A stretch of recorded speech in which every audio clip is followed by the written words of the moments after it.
안녕하세요. 예, 이혜란입니다. 오늘은 우리나라의 안보 분야의 최고 책임자를 지내셨죠. 또 국방부 장관도 지내셨고, 우리 권용해 전 안기부장을 지내셨죠, 장관님. 예. 예, 우리 권용해 전 장관님을 모시고 이 급변하는 이 한반도의 이 정세에 대해서 좀 알아보려고 합니다. 장관님 안녕하십니까? 안녕하세요. 예. 장관님, 지금 대한민국이 자국계라면 기상천외한 일들이 너무 많이 일어나가지고 어떤 분이 그런 얘기를 하셔요. 아침에 눈뜨기가 겁난다. 그런 얘기를 하는 분이 계셔요.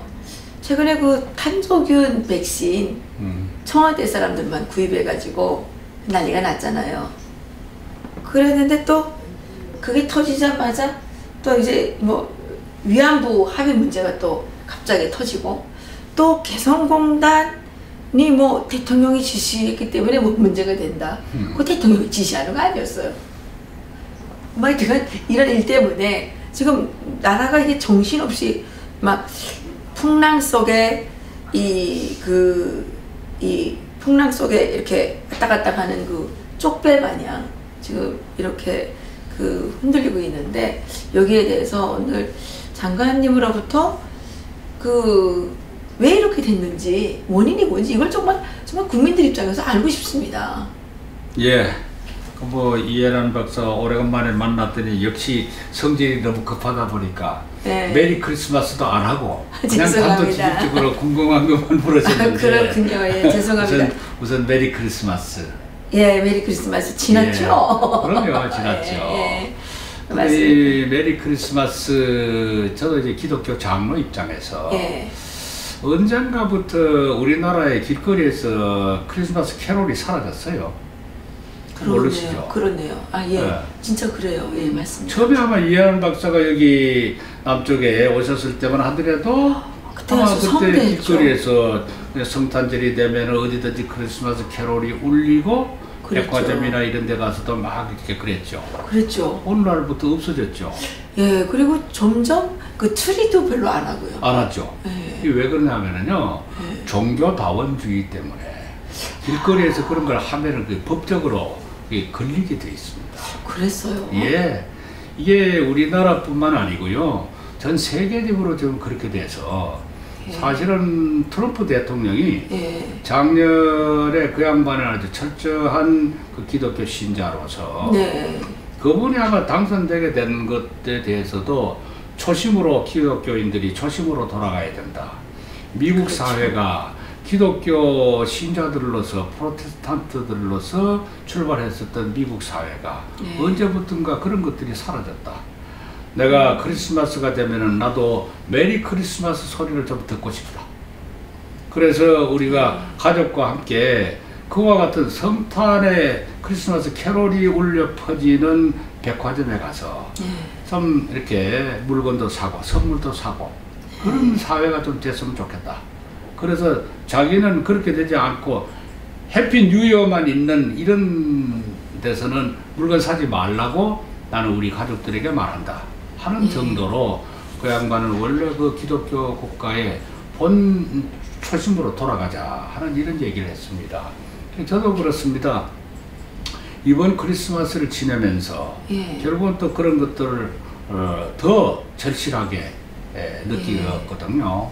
이런 것들이 사라지고 나니까 자고 일어나면은 아까 이혜란 박사 말씀하신 것처럼, 예. 그냥 끔찍한 소식만 나오는 거예요. 뭐 갑자기 이렇게 탄저균 소리가 안 나오나, 네. 벌써 이것은 적어도 7, 80년 전에 있었던 위안부 얘기가 새삼스럽게 또 나오는 것처럼 또 나오지를 않나. 그러니까요. 뭐 이렇게 또 평창 올림픽이 또 어떻다 이런 얘기까지가 나오는데, 이 모든 것들은 너무 우리가, 저는 봤을 때 우리 특히 우리나라에는요, 이 진영 논리가 이제 적 아니면 아군입니다. 네. 싸움터에서는 그렇잖아요. 적진, 아군진지, 네. 둘밖에 없잖아요. 그렇죠. 근데 왜 이렇게 됐느냐? 모든 것들이요, 우리가 남북 분단이 되면서, 네. 북쪽, 남쪽, 네. 이렇게 됐다가 나중에 6.25를 거치면서 적, 아군, 이렇게 됐거든요. 그러니까 모든 것들이 진영, 아군 진영, 적군 진영 이런 식으로 사람 관계에 있어도 적 아니면 아군, 찬성 아니면 반대, 여당 아니면 야당 이런 식으로 이게 70년, 80년 되는 동안에 우리나라 국민들이 모든 면에서 사회 심리학적으로 우리 국민들은 항상 좋은 거냐 나쁜 거냐, 네가 잘 사느냐 그럼 네가 죽어야 내가 잘 산다 하는 이런 진영 논리에 사로잡혀 있기 때문에 여기에서 언론에 대한 보도들도요 보면은 정부가 잘한다고 하는 것보다는 잘못한다고 하는 거가 훨씬 더 많고, 근데 그렇지도 않습니다. 좋은 면에 대한 것보다는 나쁜 면에 대한 것을 이제 보도하는 경우가 많은 것이 이게 길들여져 왔어요. 근데 장관님 요즘은 안 그래요. 그러니까 요즘은 문비호 청관데 무슨 그러니까 놀랄 일들만 자꾸 생기죠. 왜 그러냐면은 결국 출발 자체가 결국은 적대 관계에서 출발된 정권들이니까 5년 동안은 꾸준히 이것이 상대의 소위 그 정권이 잘하기보다는 잘못하기를 바라는 것도 있고, 또 뭐냐면 지난 정권 때는 잘못한 거니까 현 정권에서 소위 이 모든 것들이 잘못됐다 해서 적폐 관계로서 지난 정권에서도 잘한 것도 있고 잘못한 것도 있으면은 이걸 공정하게 이제 인정을 해주면 되는데 그 자체를 인정을 안 하다 보니까 계속해서 이제 친정 논리에 사로잡혔다 이렇게 봅니다. 그래서 지금 이제 이해란 박사가 궁금해하시는 것 중에서 첫 번째, 아까 탄저균 문제, 이 문제가 나왔는데, 이 원래 탄저균이라고 하는 것은 내가 이제 군 출신이니까 역사적으로 보면은 이 군대에서 전쟁을 할 때 이 화력으로만 전쟁을 하지 않고 세균전을 하기 시작을 했습니다. 오래전부터. 그래서 이 세균전을 시작할 때 옛날에는 뭐 콜레라라든가 또는 천연두라든가 이런 것들도 많이 했는데, 이 탄저균이라는 것이 원래는 짐승을 대상으로 한 겁니다. 소나 양이나 또는 말. 옛날에는 전쟁을 할 때 그 말을 많이 했잖아요. 그랬죠. 그러니까 상대방의 사람은 죽이기는 좀 더 그렇고, 저 말을 병들게 만들면은 자연히 기동력이 떨어지니까 전력이 약해지잖아요. 그래서 이제 그 짐승을 대상으로 한 일종의 이제 세균을 발전해서 제일 쉽게 이제 사용했던 것이 탄저균입니다. 그래서 이제 이 탄저균을 하면은 제일 먼저 가축이 망가지죠. 그 말이 이제 죽죠. 전쟁터에서 갑자기 타고 가던 말이 쓰러졌다. 그러면은 이거 곤란해야 되잖아요. 그런데 문제는 그와 같은 말을 이 탄저균에 감염됐던 말이 그걸 이제 그 고기를 먹는다든가 또 그 가죽을 가지고 뭘 한다든가 하게 되면 사람에게도 그 증상이 생깁니다.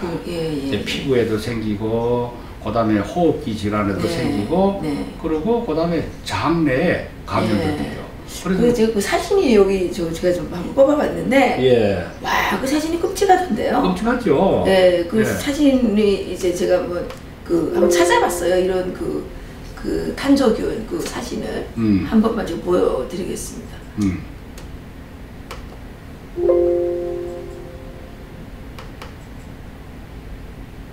이게 왜 안 열리네요? 이거거든요. 주로 피부에서 이렇게 되죠. 이렇게 지금 보니까 완전히 이게 뭐 이렇게 돼 있어요. 와, 끔찍하죠.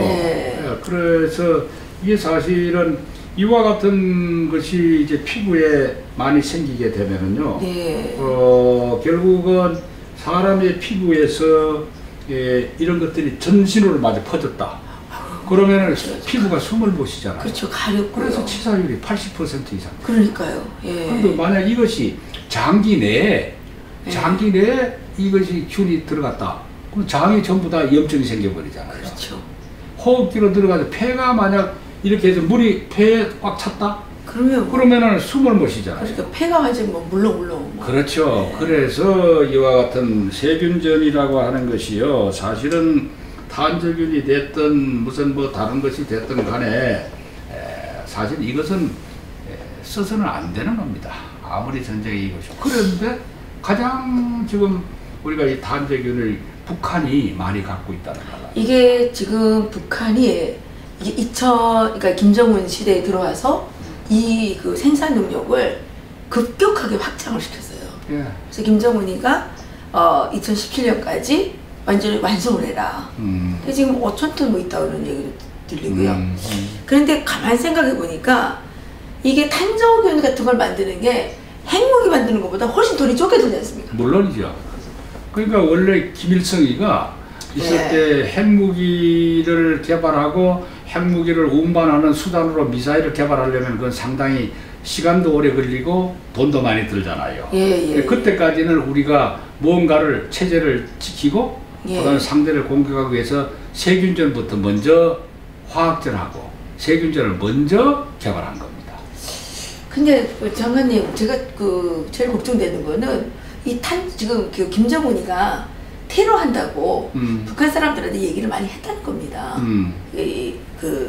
테러한다고 얘기 아니라 평창 올림픽을 무조건 파탄시키라는 지령을 내렸다는 겁니다. 그러면 이 탄저균을 평창에 살포할 수도 있는 건 아닙니까? 이제 그 부분인데요. 그래서 평창 올림픽의 문제로 예, 연결이 되는데. 그러니까요. 문제는 이 탄저균이라고 하는 것이 처음에 이 발병이 금방 나오는 게 아니고 그러니까 시간이 말입니다. 조금 잠복 기간이 있거든요. 예. 그 다음에 또 누가 했는지를 모릅니다. 모르잖아요. 예. 북한이 했을 것이라는 추정만 있었지. 물증이 없죠. 우리 천안함 때만 하더라도 그렇죠. 그 원인을 밝히는데 얼마나 걸렸습니까? 밝혔는데도 아니라고 그러잖아요. 그리고 그걸 건져내 가지고 예. 북한에서 그 특별한 기호라든가 이런 것들이 있는데도 불구하고 예, 그렇죠. 부인하잖아요. 그러니까요. 이것도 마찬가지입니다. 그러니까 이것이 이제 만약의 경우 이제 평창 올림픽 때 이것이 만약 사용이 된다 했을 경우에 저쪽에서 얼마든지 야 그거 니네들이 잘못해서 거기에서 생긴 건데 하고 얼마든지 비켜갈 수는 있는데 상황은 자 세계에서 온 그 정말 우수한 선수들이 세계적인 선수들이 만약 이걸 감염됐다? 그러면 이거는 평창 올림픽은요 이건 국제적인 축제가 아니라 국제적인 재앙의 축제가 되는 겁니다. 그런데 안기부 장관도 안기 부장님도 하셨지만 이런 걸 하려면 이게 이 대공 기능을 강화해야 되는 거 아닙니까?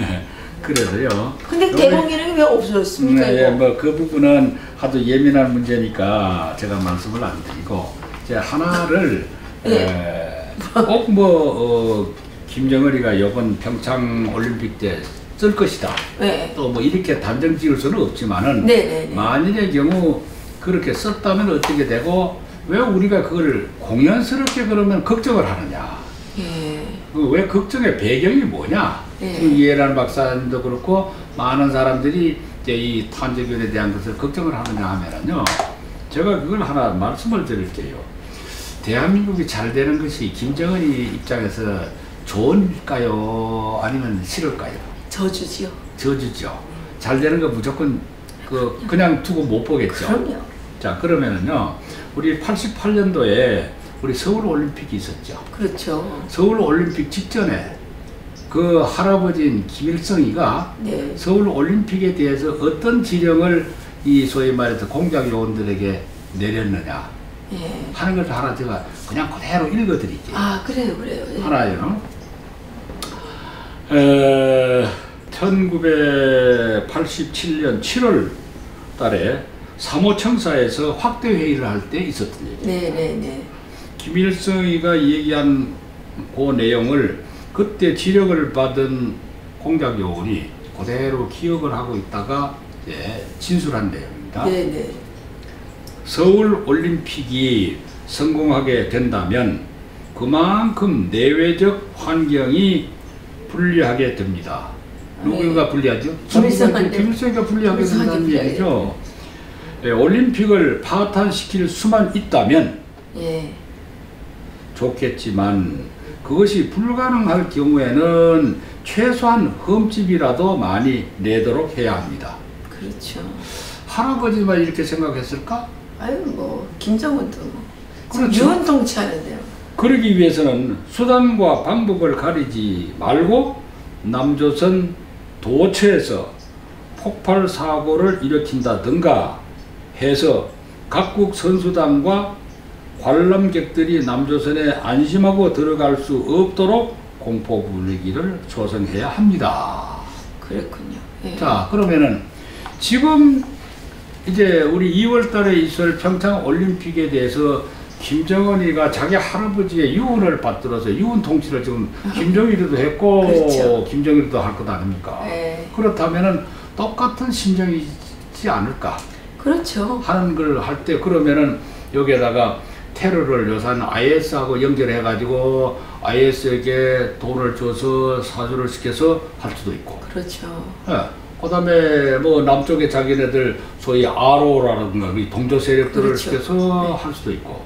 그러니까 테러를 하는 데는 여러 가지 방법이 있잖아요. 그렇죠. 꼭 무슨 뭐 폭발만 가지고 테러하는 게 아니니까. 그럼요. 이것도 엄청난 테러 행위거든요. 그럼요. 그러니까 테러죠. 이런 걸로 봤을 때, 자, 북한의 핵과 미사일을 가지고 위협을 자꾸 하고 있으니까 이것도 전 세계적으로, 자, 구라파 쪽에 있는 독일의 메르켈 수상도 서울의 안전 보장이 담보되지 않는 한은 그게 갈 문제는 좀 고려해 보겠다 하는 네. 정도로 하다가 나중에 또 그게 뭐 아니라는 식으로 됐고 미국에서도 이제 이렇게 됐는데 결국 거기다가 만약 탄저견 문제까지가 이렇게 나오고 하면은 여기에 오려고 하는 사람들이 제가 봤을 때 참 평창 올림픽을 우리가 그렇게 많이 공을 들여서 준비도 많이 했고 한 것이 어떻게 됐든 이거는 세계인의 축제가 돼야 되는데 세계인의 축제가 돼야 되는데 자 우선 가까이 있는 일본이 위안부 문제와 합의했던 것이 다시 또 뭐 틀어진다고 해가지고 아니 배치시켰죠. 예, 그러니까 아베 수상이 간다 안 간다. 그럼 내가 봤을 때 참 현 상황이 좀 바뀌어지지 않으면은 선뜻 참여하기가 좀 어려울 것 같다. 그 다음에 또 푸틴 대통령이 자기네들 선수들이 예, 그것 때문에 공식적으로 러시아를 대표해서 선수들이 러시아 깃발을 들고 못 오는데 개별적 못 오는데 푸틴 대통령이 또 국가 원수로서 온다? 이게 체면에 또 말이 아니게 됐다. 그렇죠. 이게 아베 그렇죠. 그 다음에 만일의 경우 미국이 북한에 대해서 핵과 미사일에 대해서 확실히 포기하겠다고 하는 선언을 하고 또 적어도 올림픽 기간 동안에 안전하다 하는 것이 담보되지 않는 한은 만약의 경우 못 가겠다. 그 다음에 이 동계올림픽의 강국이라고 할 수 있는 캐나다 같은 데서도 뭐 만약의 경우 우리 못 가겠다. 이렇게 되면은 모처럼 잔치는 벌려놨는데 이와 같은 손님들이 안 오면은 이거 참 우리는 이거 어떻게 해야 되느냐. 그러니까 이런 걱정을 하다 보면은 잠이 안 오죠. 잠이 안 올 정도가 아니죠. 나라의 장래가 걱정이 되죠. 그렇죠. 그런데 그 문제도 있지만 이게 지금 그 테러의 문제도 있지만 저는 더 웃기는 게 집안의 식구를 뒷방에 이렇게 가둬놓고 바깥에 손님을 초청해다가 잔치를 벌인다는 거는 이거는 인지상정에 어긋나는 거 아닙니까? 그러니까 이제 그것이 좀 예민한 문제이기 때문에 제가 참 언급하기가 상당히 저도 기분이 내키지는 않습니다. 솔직한 얘기로. 축제를 하려고 그러면은 집안부터 안전하게 되고 그렇죠. 청소도 다 해놓고 그럼요. 손님들이 오더라도 맞아 저 집에서는 장차할 만해. 그렇습니다. 잔치할 만해. 이렇게 생각할 텐데 이건 전임 바로 직전 대통령은 감옥에서 이 엄동설안에 더욱이 그 여자가 몸도 아프다고 그러는데 있고 그 다음에 또 여러 가지 뭐 적폐청산이라고 해가지고서 온통 뭐 감옥에 그냥 세계적인 이 소위 기업인을 그러니까, 감옥에다 갖다 아니 이럴 때 평창에 그 올림픽 할 때 이재용 그 부회장이 아버지도 안 계시는데 아버지도 지금 움직이지 못하시는데 맹활약을 하게 되면 이게 뭐 완전 날 거 아닙니까? 그리고 그게 평창이라고 하는 요번에 이것이 뭐 다른 때와 달리 모든 것들이 이 IT에 의해서 최첨단 이제 그런 전자 기기와 그다음에 그렇죠. 그 기술이 소프트웨어가 이제 하면은 사실은 삼성 그러면은 이게 세계적인 IT 기술을 갖고 있는 회사인데 그 제품은 나와서 선을 보이는데. 맞습니다. 그 그룹의 총수는 적폐세로 그룹 몰려가지고 감옥에 있고 이게 무슨 이게 망신입니까 이게. 근데 검찰이 물론 뭐 법적 근거를 가지고 구형을 이제 12년을 또 했더라고요. 12년이요? 12년 검찰이 지난번엔 또 7년인가 하지 않았습니까? 근데 이번에 12년이었어요. 더 올라갔습니까? 이해란 박사 12년 구형 한번 받아봤어요? 못 받아봤죠. 저는 뭐 아직 감옥에 가본 적은 없습니다. 아니 북한에서 잠깐 잡혀간 적은 있는데 그렇게 뭐 몇 년 형씩 하는 거는. 그런데요, 구형이 물론 이제 판결로까지 재판에서 판결에서 형 선고까지가 가는 것은 뭐 거의 드물지만은 네. 그러나 막상 당사자 입장에서는요, 나는 12년 구형을 받아봤습니다. 장관님 그렇죠. 예. 그때 법정 최고형을 한다. 그래놓고는 12년 구형이었었어요. 그때는 12년이었습니까? 12년이었어요. 근데 요즘은 25년인가 보더라고요. 그 12년인데 나중에 선고는 5년으로 선고가 되었습니다만은 일단은 그게 뭐냐 하면은요, 다분히 12년 정도가 될 때는 제가 한번 생각을 해봤어요. 내가 잘못한 것을 그 사람들이 말하는 대로 다 잘못했다 하더라도 그 중에서 최고형으로만 전부 합산을 해야만 12년이 나옵니다. 아, 예. 그러면 과연 법이라고 하는 것이 그렇게 마음대로 기분 나쁘다고 그래서 그때 정권에 좀 내가 좀 마음에 안 든다고 그래서 그렇게 12년을 되겠다 이렇게 생각하니까 참 막상 당하는 입장에서는요, 5년이 됐든 12년이 됐든 뭐 내가 감옥에서 살가고 하고 들어간 입장에서는 이게 별로의 영향이 없다고 하지만은 심리적으로 그 본인이 납득이 안 가는 거예요. 그래서 이재용 부회장도 내가 봤을 때 자기가 잘못한 것이 있느냐 없느냐 하는 것은 본인이 제일 잘 압니다. 그런데 과연 내가 이렇게 법정 최고형까지를 받아야 되겠냐 하는 것을 지금 한참 아마 생각하고 있을 것이다. 이제 그룹 총수들은 대통령 옆에 가서 서지도 말아야 되겠어요. 대통령을 만난 게 제일이에요. 그래서 뭐 그 부분은 사법부가 참 검찰만 있는 게 아니고 또 판사들도 계시니까 정확한 판단을 내리라고 생각하지만은 그러나 이제 사실은 삼성 그러면 국제적인 인물이니까 그렇죠. 이제 외국에서 선수들만 오는 것이 아니고 정치인도 오고 경제인들도 그렇죠. 오고 많이 오지 않습니까? 그렇죠. 그러면 경제인들이 왔을 때 야 이거 뭐 한국 같으면 여기 우리 기업 활동 어떻게 할 수 있겠느냐? 그렇죠. 만약 이런 생각을 하게 될까 봐서 그것도 그렇죠. 또 국민들 입장에서 걱정이 되네요. 그렇죠. 그 북한에 이제 그 88 올림픽 할 때 제가 북한에 있었거든요. 네. 그런데 북한의 그 젊은 청년들까지도 올림픽에 대해서 상당히 부러워했습니다. 그렇죠. 왜 부러워했냐면 그때 그 북한에서 89년도에 세계 13차 청년학생 축전이라는 걸 했는데 그거는 거지되는 거고 올림픽은 부자되는 거래요. 그래서 야 우리도 부자되는 저런 걸 좀 한번 했으면 좋겠다 이렇게 생각을 했는데 그때는 잘 몰랐는데 나중에 그 올림픽이라는 걸 이렇게 보니까 올림픽이라는 게 단지 어떤 스포츠의 축제뿐만 아니라 그 과정을 통해서 여러 가지 부가가치가 늘어나는 거 아닙니까? 그렇죠. 그렇죠. 그런데 이게 뭐 데려다 놓고 망신나 주고 뭐 이렇게 할 바에는 이게 차라리 안 하는 게 낫지 않습니까?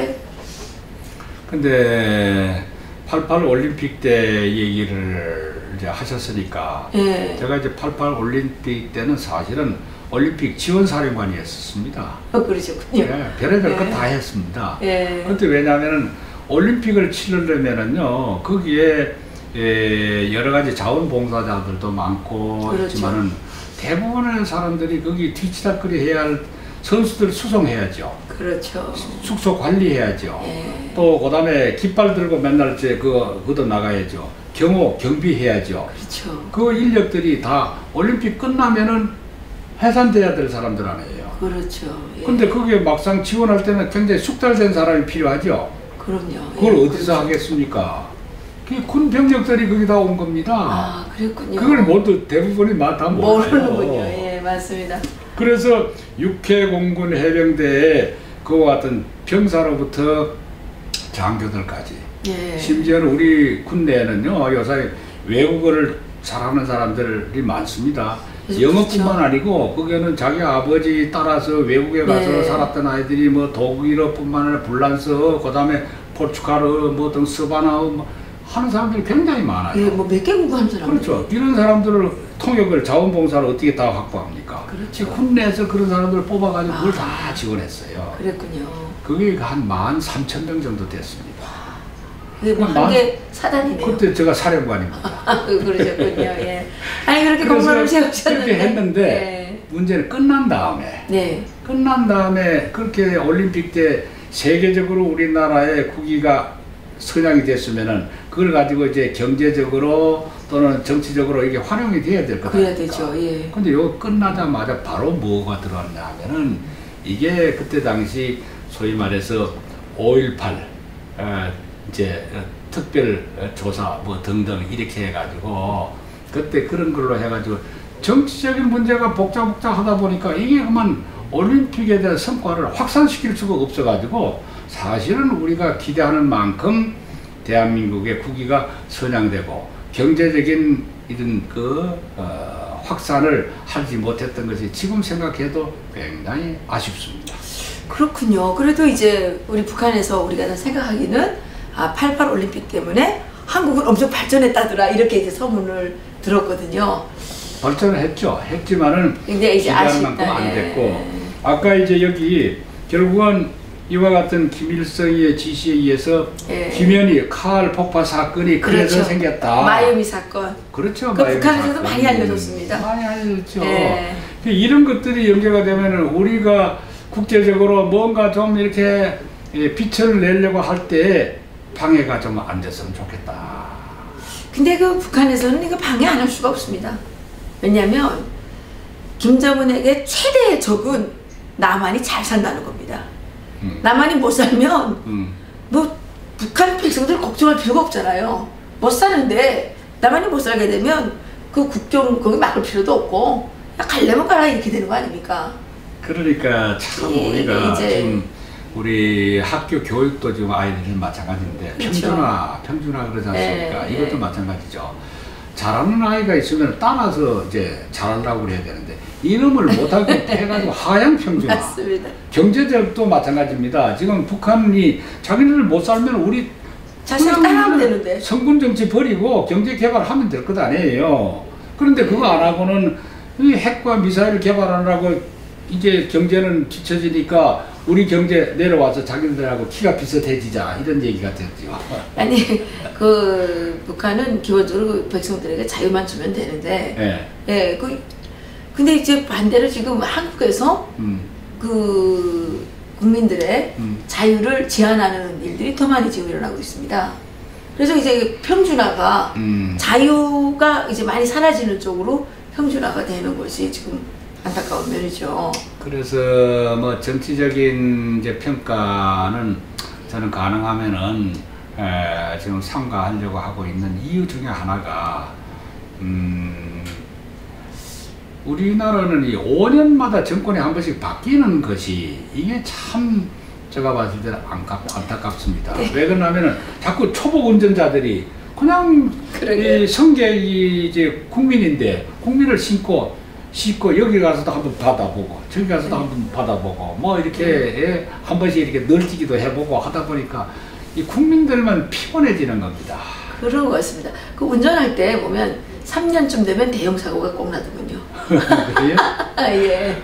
예. 3년에서 4년 사이에 많이 난다면 정말 나도 그랬는데 그 통계가 나와 있더군요. 예. 그러니까 그 3년, 4년 대형 사고를 한 번씩 내고 그다음에 또 추출해가지고 그다음부터 운전을 더 잘한답니다. 그러니까 이제 그렇게 돼야 되는데 우리나라는 그게 좀 잘못되어 있군요.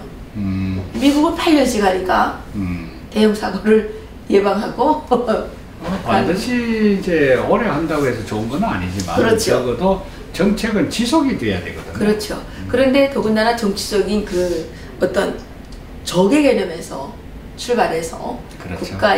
국가나 어떤 국민의 이 안위는 상관없이 자기들의 어떤 정치적인 목적 달성에만 올인을 하다 보니까 이게 참 문제가 좀 있는 것 같습니다. 예, 그래서 저는 전 정권에 대한 평가도 좋지만은 좋은 것은 조장을 해야, 그래야 이제 우리 젊은 후세들이 뭘 보고 배우겠습니까? 그게 걱정이죠. 그렇죠. 그러니까 대부분의 청년들은, 젊은 세대들은 정치에 관심이 없다 그러고 꼴 보기 싫다 그러고 그러니까 이게 무관심으로 바뀌는 것 같아요. 또 놀고 있네 이런 정도. 그래서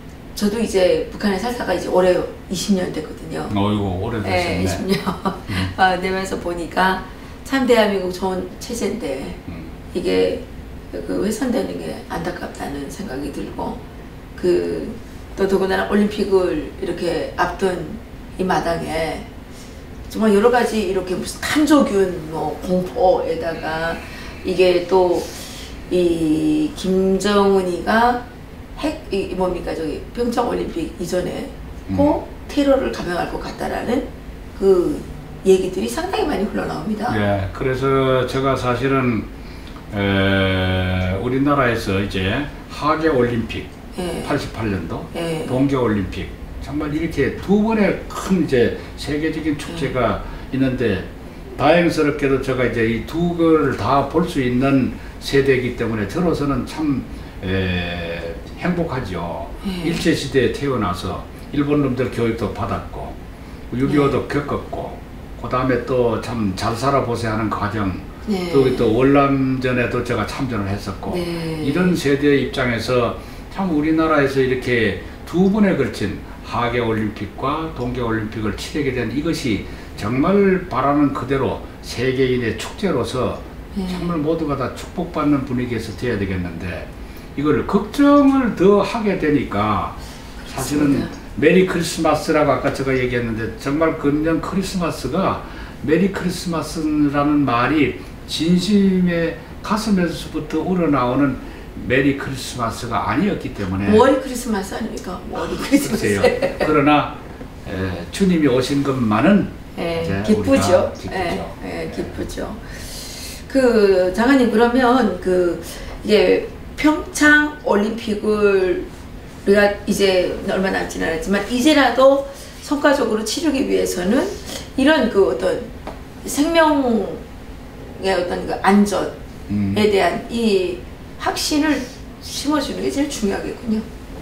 그래서 이제 여기서 첫째는 가장 큰 위협인 적어도 북한의 핵과 미사일에 대한 위협은 없어져야 되겠다 하는 것을 믿을 수 있도록 북한의 어떤 선언을 한다든가 처음부터 위협하겠다고 안 했으니까 우리 절대 그들이 통상 하는 대로 미국이 우리를 공격하지 않는 한은 우리는 절대 이거를 사용 안 한다 든가 안 그러면 우리도 곧 이제 이 부분에 관해서는 전 세계가 우리에 대한 핵과 미사일을 우려하고 있으니까 이거에 대해서 적절하게 이제 자기네들도 위협이 아닌 그와 같은 태도 입장을 밝히겠다. 어떻게 하는지는 모르지만은 많은 사람들이 지금 중국도 애를 쓰고 있고 미국도 애를 쓰고 있고 또 특히 유엔에서도 그렇게 애를 쓰고 있으니까 공식적으로 그건 그렇게 하는 것이 제일 좋고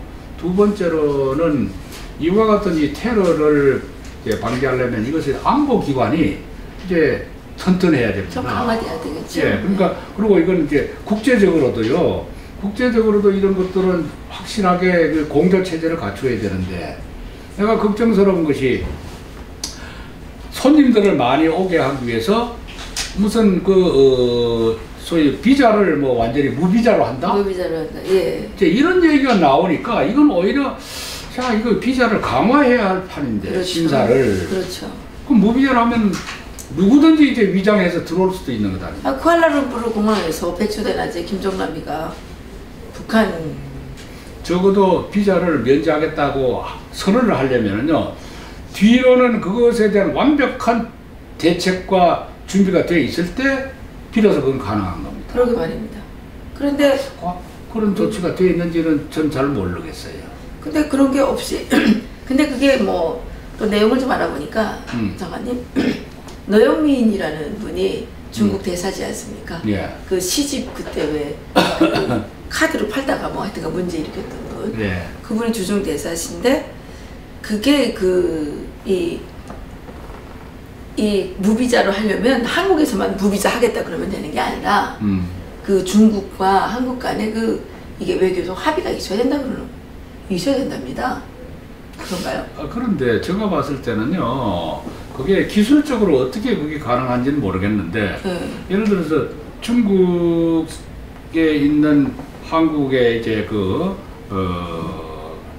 평창 올림픽 기간 동안에 관람객에 한해서 무비자다 하면은, 그러면은 다른 나라에서도 그걸 요구를 했을 때 어떻게 하는지. 그게 근데 그래서 말입니다. 예. 우리나라에서 중국에다가 물어보지 않고 중국 정부는 그거 모른다는 겁니다. 예, 중국 정부는 모르고 우리나라에서 일방적으로 선포를 했다는 거예요. 그래서 중국 정부가 지금 화가 났다는 겁니다. 근데 이제 비자라는 것이 그렇습니다. 비자는 어디에서 내주는 거냐? 그거요, 사실은 입국을 받아들이는 우리나라에서도 들어오는 사람들에 대한 심사를 그쪽에 있는 영사관을 통해서 하지만은요, 그쪽 나라에서도 내보낼 사람과 안 내보낼 사람들은 자기네들도 그거는 심사를 하게 돼 있습니다. 그렇죠. 상호 협의에서. 그렇죠. 이게 중국 정부하고 협의를 해야 된다는 겁니다. 근데 이거 협의를 하지 않고 이걸 발표를 했는데 이게 노영민 주중 대사가 한 거라는 그런 얘기가 있어요. 이건 뭐 좀 알아봐야 되겠지만, 그래서 노영민 대사가 중국 대사지 않습니까? 네. 그러니까 중국에 있는 이렇게 브로커들이 있겠죠. 그 사람들의 거를 이렇게 무슨 받아줘가지고 이렇게 하려고 하다가 오히려 중국 정부에서는 내 쪽으로 완전 화가 났다는 거죠. 근데 그런 것들은 대사가 결정할 수 있는 문제가 아니잖아요. 근데 대사가 결정할 수 있는 건 아닌데, 그러니까 중국 한국 대사관이 거기에 가서 우리나라에 가는 비자 같은 거 하는 하여튼간 그런 거를 좀 해주려고 하다가 이런 말까지 있어요. 그걸 통해서 한국에 오기 힘드니까 이게 뒷돈 받는 거 있잖아요. 그런 거 하려고 그러다가 걸렸다 이런 얘기도 하더라고요. 이거는 알아봐야 되는 겁니다. 비자 낼 때 수수료가 있죠. 예, 그거를 그래서 그분은 국회에서 시집도 갖다가 카드기 갖다 놓고 시집하다가 걸리더니 또 주중대사 가니까 비자도 팔아먹으려고 그랬나? 이런 생각이 들었어요. 이건 진짜인지는 모르겠어요. 하여튼 그런 소문이 있어요, 소문이. 그러니까 괜히 정말 섣불리 뭘 하다 보면은요, 그게 다 국제적으로 망신입니다. 그러니까요.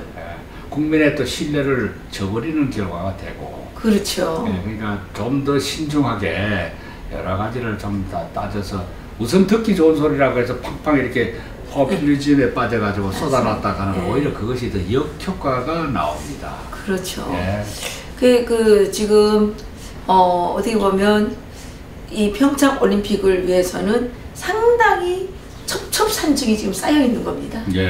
쌓여 있는데 이 문제를 그러면 해결하기 위해서는 장관님께서 말씀하신 것처럼 일단은 테러의 문제를 확실하게 해야 되겠고, 그렇죠. 가장 중요한 이거죠. 그리고 국내 정치 이 상황을 좀 안정시켜야 된다는 말씀이시죠. 그리고 이제 국내에 또 이런 안보 기능, 안보 기능이라고 해야 되나요? 대검 수사 기능, 이런 기능을 좀 강화해야 된다. 그리고 또 뭐가 있을까요? 그리고 지금 보면은 올림픽에 이제 오는 사람들에 대한 숙박 시설이니 뭐니 편의 시설, 그다음에 이제 여러 가지 물가에 대한 바가지 요금 등등 이런 것들 때문에 그 주변에 있는 사람들에게 교육시켜야 될 것이 한두 가지가 아니죠. 88 올림픽 때만 놓고 보더라도 지원을 하는 지원사령부가 생겼듯이 안보 문제 이런 것들을 하기 위한 소위 보안 그 위원회가 따로 이렇게 만들어져 가지고 그런 곳에서 철저하게 국민들로부터도 협조를 얻어야 될 것이 굉장히 많습니다. 그런데 그 장관님 그 얘기를 들으니까 평창 그쪽 그 지금 올림픽 하는 데 있지 않습니까? 예. 그쪽 지역에 중국 사람들이 하도 땅을 많이 사놔가지고 그게 이제 그 바가지 요금 씌우는 게 예. 한국 사람들이 씌우는 게 아니라 중국 사람들이 씌울 가능성이 많대요. 이건 통제가 어려운 겁니다. 제주도가 지금 그렇게 되어 있습니다. 예. 제주도가요, 중국 사람들이 많이 들어오면은 돈을 많이 쓰고 갈 것이다 이렇게 했는데, 제주도 사람들이 호텔을 만들어 놓고, 제주도 사람들이 음식점 만들어 놓고, 제주도 사람들이 중국 비행기 타고 이제 그 중국 사람들이 들어와 가지고, 심지어는 좀 쉽게 얘기하면은 그 사람들이 자기 비행기 타고 오고 자기 호텔에서 잠자고 자기 음식점에서 밥 먹고 쏟아놓고 가는 것은 쓰레기뿐이다. 그러니까 지금 평창이 그렇게 되게 되는 겁니다. 그래서 그걸 우리가 통제할 때도 통제가 안 되는 건 중국 사람이 하는데 그 국민 교육이 되겠느냐 이겁니다. 이게 지금 그러니까 이게 네 가지가 지금 걸려 있군요. 이게 참 어렵습니다. 이 문제를 잘 해결하시는 문재인 대통령께서 이 문제를 어떻게 풀어나가실지 심히 걱정이 되지만 우리 권영애 장관님을 좀 한번 청와대에 모셔서 이렇게 고언을 들으시기를 바라겠습니다. 장관님 오늘 너무 감사드립니다. 오래간만에 이제 메리 크리스마스 할 수 있어서 좋습니다. 감사합니다. 장관님 또 가끔 나오셔서 우리 국민들에게 그 경험을 많이 알려주셔야 됩니다. 알겠습니다. 자주 모시겠습니다. 오늘 수고하셨습니다. 감사합니다.